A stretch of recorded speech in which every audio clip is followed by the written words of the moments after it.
घर में धांगनी नारी छो हे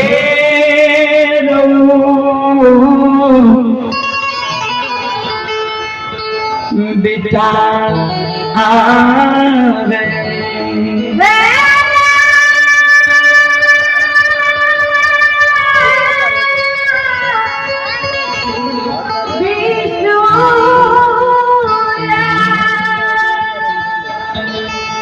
संत शिरोमणि श्रोता भगवान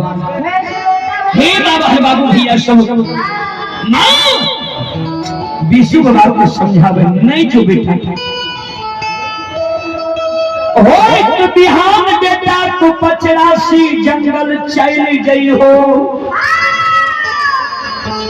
निशी भाग रात करनिया में नहीं जा बगल में गंगा नदी छे गंगा में कोना पार है वो माँ की बात बाबा विशु नहीं माना माँ एक माँ कहिल की गहवर में प्रत्येक सिरुआ में पाकर दे रही ने खीर चढ़ावा रही ने माँ दूध की धार दे रही ने आ जावे जीवो अब धा मन हो धोरे गाय के दूध नहीं भेज तो पाकर कथी से देबी दूध की धार कथी से देबी हम जा छियाओ 85 जंगल से माँ हम दूध भेज देबो वो दूध से खीर पाकर गहवर में जा दी है और दूध की धार कहिल गहवर के आसन पर कुटा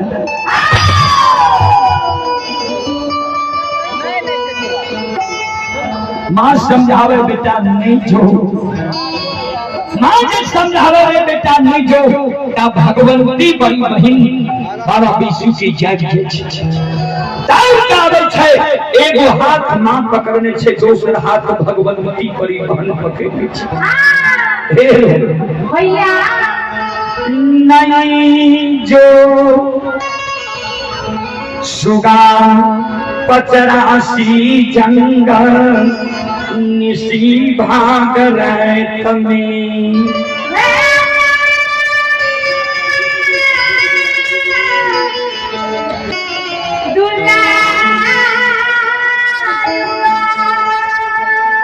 नहीं बियाही नारी के बात माने छे नहीं माई के बात माने छे अन्य बहिन की बात माने छे